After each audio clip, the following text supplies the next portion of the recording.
이른 인사이긴 하지만 우리 옆에 계신 분들과 이렇게 인사했으면 좋겠습니다. 새해 복 많이 받으세요.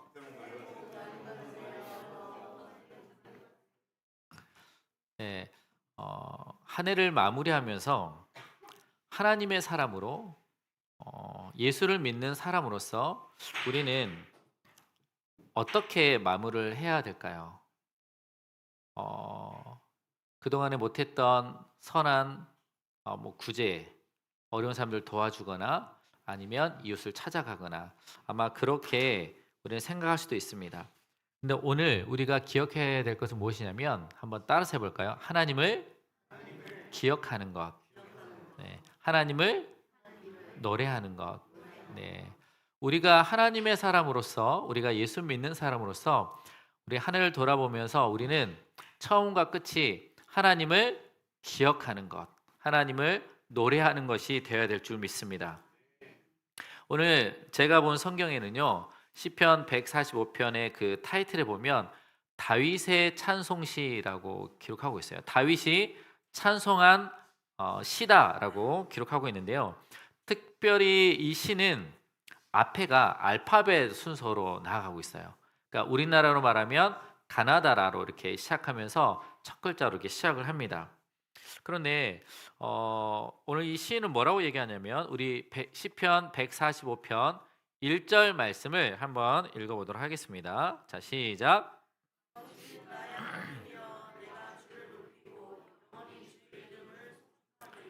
네, 다윗은요, 왕이신 나의 하나님이여 내가 주를 높이고 내가 주의 이름을 송축하리다라고 말씀하고 있어요. 다윗은 하나님을 찬양하길 원한다라는 것이죠. 근데 어떤 하나님을 찬양합니까? 한번 따라서 해볼까요? 나의 하나님, 나의 하나님. 다윗이 고백한 하나님은요, 멀리 있는 하나님이 아니라는 거예요.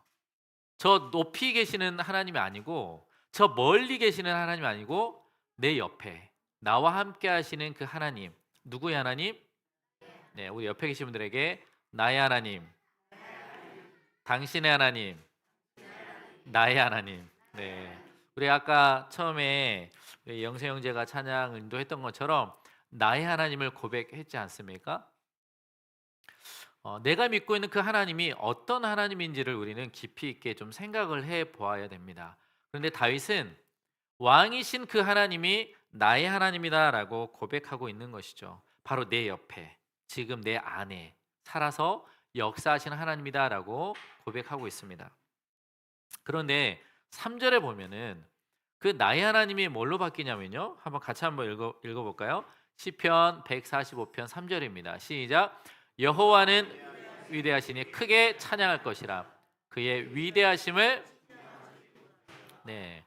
여호와는 위대하시니 크게 찬양할 것이다라고 얘기합니다. 크게 큰 목소리로 모든 사람들이 다 들을 수 있도록 크게 찬양할 것이다. 그런데 그 하나님이 어떤 하나님이요? 여호와, 여호와. 여기서 여호와라는 거는요, 이스라엘 백성들에게는요, 특별한 의미가 담겨져 있어요. 여호와는 야훼 하나님으로서 이스라엘 백성들에게만 주시는 이름이었어요. 이스라엘 백성들에게만 나는 너희 하나님이다. 그리고 나는 너희 하나님이고 너희는 나의 백성이다라고 말씀해 주고 있어요. 바로 이 여호와라는 이름은요. 언약 관계에 있는 그 관계에서만 부를 수 있는 이름이라는 거죠. 그래서 이스라엘 백성들만 부를 수 있는 이름이 뭐라고요? 여호와라는 여호와. 우리는 뭐라고 부르죠?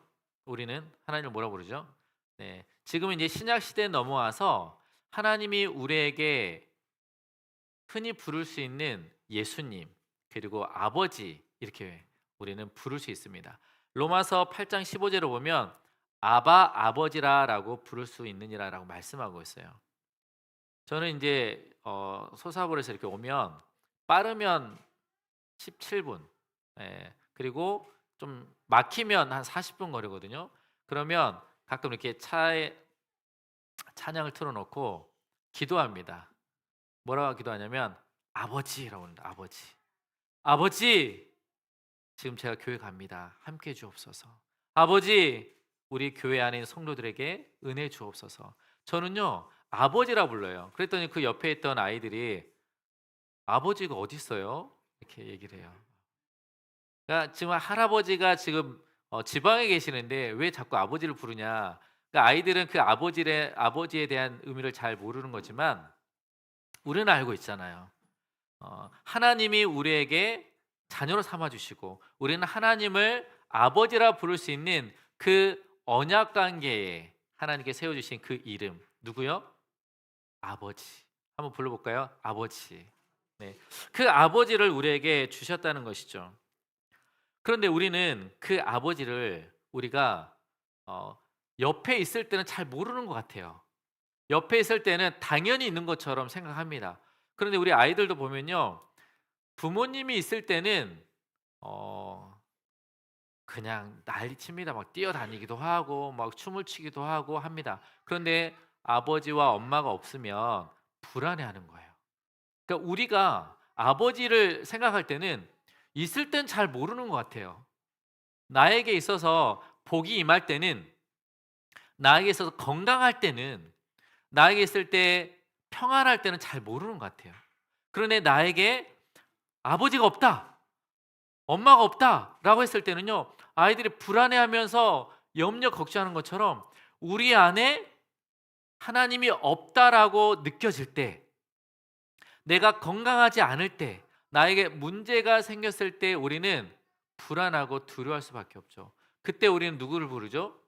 아버지를 찾게 되는 거야. 아, 나에게 아버지가 있었지라고 기억하게 되는 거죠. 누가복음 15장에 보면 잃은 아들의 비유가 나오게 되는데, 아버지와 함께 있을 때는 그 돈이 가장 중요하다고 생각했는데 세상에 나가서 모든 걸 다 탕진하고 나서야 나에게 돈이 필요한 게 아니라 아버지가 있었다는 것을 깨닫고 아버지께로 돌아가게 됩니다. 마찬가지로 다윗은 나에게 있어서 언약 관계에 있는 그 여호와, 그분이 나의 하나님임을 뭐 하고 있어요? 노래하고 있다는 거죠. 찬양하고 있다는 거예요. 예수 믿는 우리도 2025년 한 해를 바라볼 때 우리에게 있어서 어떤 기억들이 있을까? 우리 성탄절날 감사예배를 드릴 때 좋은 소식이 뭐였을까라고 기억했을 때 아무도 생각나지 않았어요. 늘 걱정된 일, 그리고 안 좋은 뉴스 이런 것들만 기억하지 하나님이 나에게 주신 그런 기억들이 전혀 없습니다. 하지만 우리가 기억해야 될 것은 무엇이냐면 하나님이 내 안에 살아 계시고 나와 함께 계시다는 사실을 기억해야 될 줄 믿습니다. 오늘 다윗은요 뭐라고 얘기하냐면 우리 시편 145편 7절, 8절, 9절 그리고 17절을 계속 읽어볼 거예요. 그 안에서 다윗이 무엇을 고백하고 있는지를 한번 좀 찾아보겠습니다. 반복된 단어가 있을 거예요. 자, 시편 145편 7절 시작. 그들의 주의 크신 은혜를 8절 은혜로우시며 긍휼이 많으시며 노하기를 더디하시며 9절 여호와께서는 모든 것을 선대하시며 모든 것에 긍휼을 베푸시는도다. 17절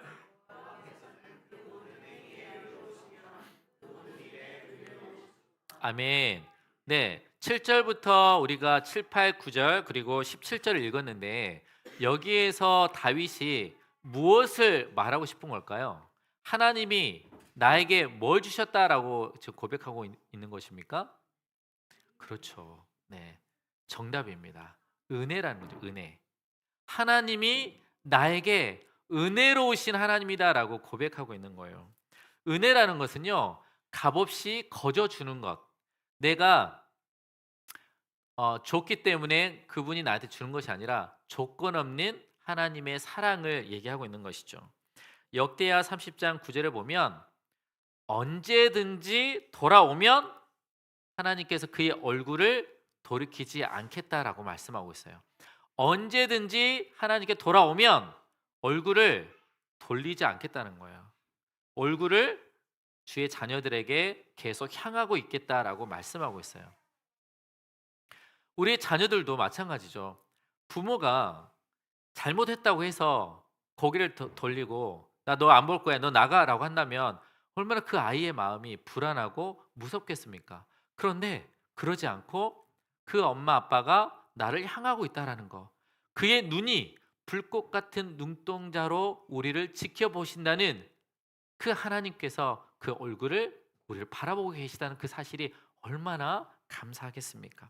다윗은요, 바로 이렇게 하나님이 나에게 베풀어 주신 그 은혜에 감사하며 찬양하고 있다라는 것이죠.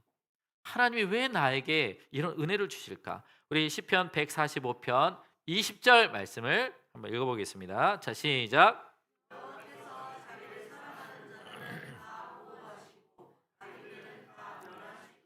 네, 다윗은요, 어, 삶을 살아가면서 깨달은 게 뭐냐면 여호와께서 자기를 사랑하는 자들은 다 보호하시고라고 말씀하고 있잖아요. 자기는 하나님께 어떤 사람이라는 거예요? 맞아요. 한번 따라서 해볼까요? 사랑받는 사람. 네, 사랑받는 사람이에요. 여러분은 사랑을 받고 계십니까? 한번 옆에 계신 분들 이렇게 얘기해 볼까요? 나는 사랑받고 있어요. 네, 누구에게 사랑을 받고 있어요? 네, 네. 하나님의 사랑을 받고 계심을 느끼십니까? 다윗은 그 은혜가 뭘까? 하나님이 나를 사랑해 주시고 내가 사랑을 받고 있구나. 우리 고독 더 사랑 교회 성도들은요, 사랑을 받고 있어요. 어떤 사랑이요? 하나님의 십자가의 사랑, 하나님의 은혜의 사랑, 하나님이 영원히 함께 하시는 그 사랑을 받고 있어요. 그래서 고독 더 사랑 교회가 뭐냐면요, 사랑을 받았기 때문에 사랑을 나눠주는 교회가 되는 거예요.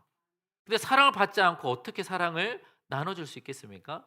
그 보면 주변에 성도님들 보면요, 사랑이 많은 사람들이 보여요, 눈에. 사랑이 많은 사람들은요, 그 눈빛부터가 달라요. 자꾸 그렇게 사랑의 눈빛으로 반짝반짝 빛나면서 그 미소와 그리고 그 몸짓과 손짓이 그 몸에 배어 있어요. 그 사람은요, 사랑을 많이 받았기 때문입니다.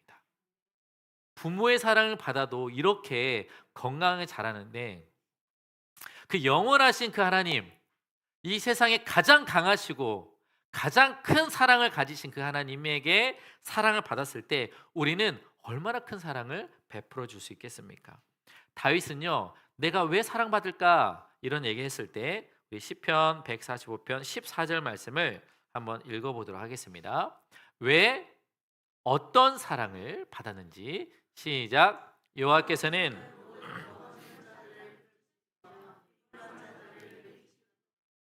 다윗은요, 자기가 왜 사랑을 받았냐라는 것은 자신은 어떤 사람이었다는 거예요? 넘어지는 자, 또 비굴한 자였다는 거예요. 넘어졌을 때 하나님이 붙드셨다는 거죠. 비굴한 자로 살아갔을 때 하나님이 우리를 일으켜 주셨다라는 거예요. 넘어졌다는 것, 그리고 비굴하다는 건 이게 무슨 말이냐면 떨어지다. 한번 읽어볼까요? 시작. 떨어지다, 던지다, 실패하다. 비굴한 자는 구부리다, 굽히다, 억울하다, 갈대처럼 숙이는 자, 엎드리는 자라고 얘기하고 있어요. 네. 어떠한 우리가 직장에서 떨어졌을 때, 네. 그리고 어떤 목표에서 떨어졌을 때, 우리는 낙심하게 되죠. 그리고 우리가 중요한 일을 앞두고 걸어가다가 미끄러져 넘어졌어요. 넘어졌을 때 우리에게 다가오는 건 뭐죠? 상처죠. 무릎이 까지거나 또 손이 까지거나 또 뭐가 있죠? 중요한 장소에 가는데 옷이 망쳤을 때 이제 그 낙심 그리고 창피함 이런 삶 속에서 우리는 어떻게 할 줄 몰라 우리는 그 자리에 주저앉을 수밖에 없다라는 거죠. 그런데 하나님이 넘어진 자를 다윗은 어떤 분이었다는 거예요? 붙드셨다는 거예요. 다윗의 인생 속은요, 정말 승승장구할 줄 알았어요. 그런데 태어날 때부터 가정에서 가장 막내로서 사랑을 받지 못한 사람이었어요. 형들은 다 사랑받는데 다윗은 막내로서 지금은 막내가 사랑을 많이 받는 자리지만 옛날 시대에는 장남만, 첫째만 사랑을 많이 받았고 막내는 사랑을 받지 못했어요. 그래서 다윗은 혼자서 들에서 양을 치면서 하나님과 교제하는 삶을 살았어요. 그런데 하나님의 은혜로 그는 하루하루를 버티며 살아가고 있던 거죠. 그런데 어느 날 이스라엘 백성들과 블레셋이 싸울 때 하나님의 이름으로 나아가서 골리앗을 무찌릅니다. 그때 많은 백성들에게 칭송을 받아요. 그런데 그에게 다가오는 것은 무엇이었죠? 시기와 질투였어요. 사울이 3년 동안 쫓아다니면서 위협하고 죽이겠다라고 얘기합니다. 하루하루를 어디서 잤냐면 바위에서 자기도 하고 동굴에서 자기도 하고 자다가 등이 베기기도 하고 제대로 다리 뻗고 편안하게 잔 적이 없었어요. 그가 하루하루를 버틸 수 있었던 것은요. 시편을 읽어보면 잘 나와 있어요. 시편은요. 그 고난 속에서 다윗이 겪고 있는 그 어려움 속에서 부어주시는 그 은혜의 고백을 담겨져 있거든요. 다윗은요. 하루하루도 그렇게 힘겹게 살아갔을 때 하나님이 나를 붙드셨다. 내 모습이 너무 비굴하고 너무 억울하고 너무 가슴 아플 때 하나님이 나를 일으켜 주셨다라고 말씀하고 있습니다. 바로 이런 상황 가운데 나는 사랑을 받는 자다라고 말씀하고 있는 것이죠. 하나님의 사랑은요 어떤 사랑이냐면 로마서 5장 8절 말씀을 한번 읽어보도록 하겠습니다. 자, 시작.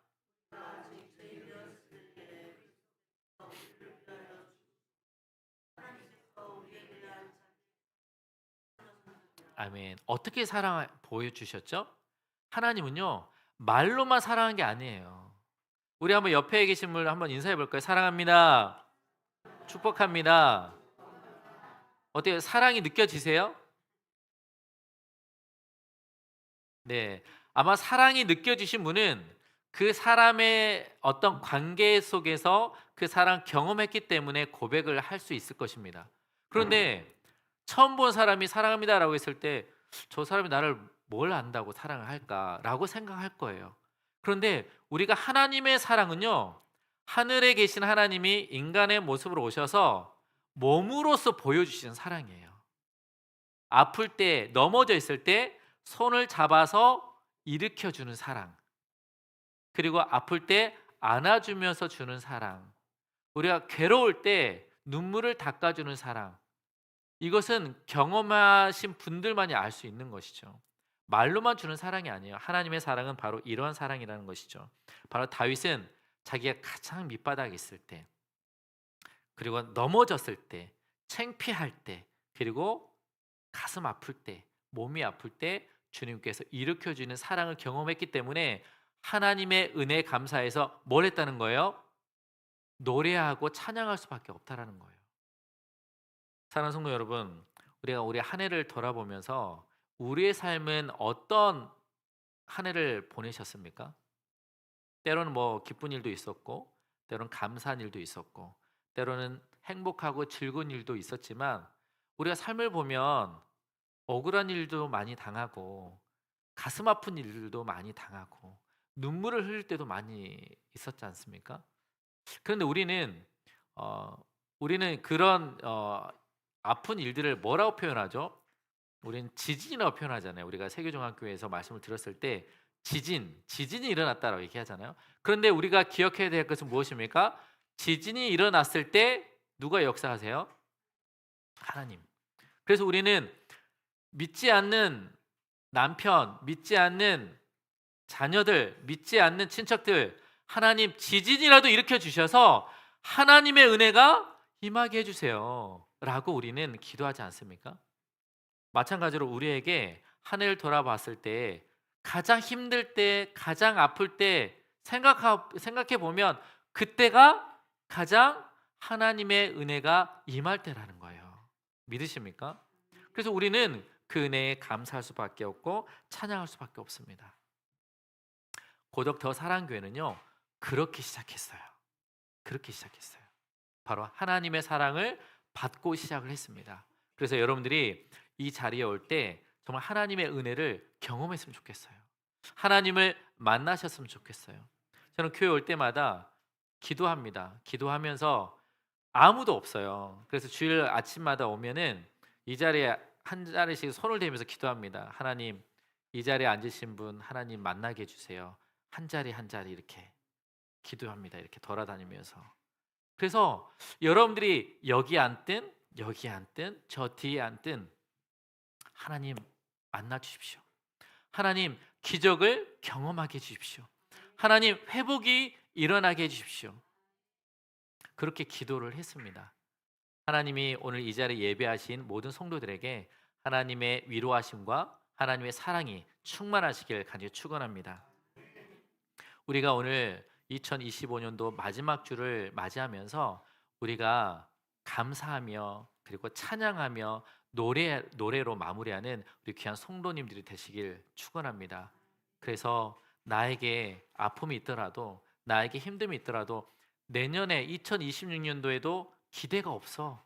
소망이 없어. 이게 아니라 내년에도 어려운 일들이 생겨도 그때 하나님이 붙들어 주시고 그때 하나님이 일으켜 주심을 믿으시길 바랍니다.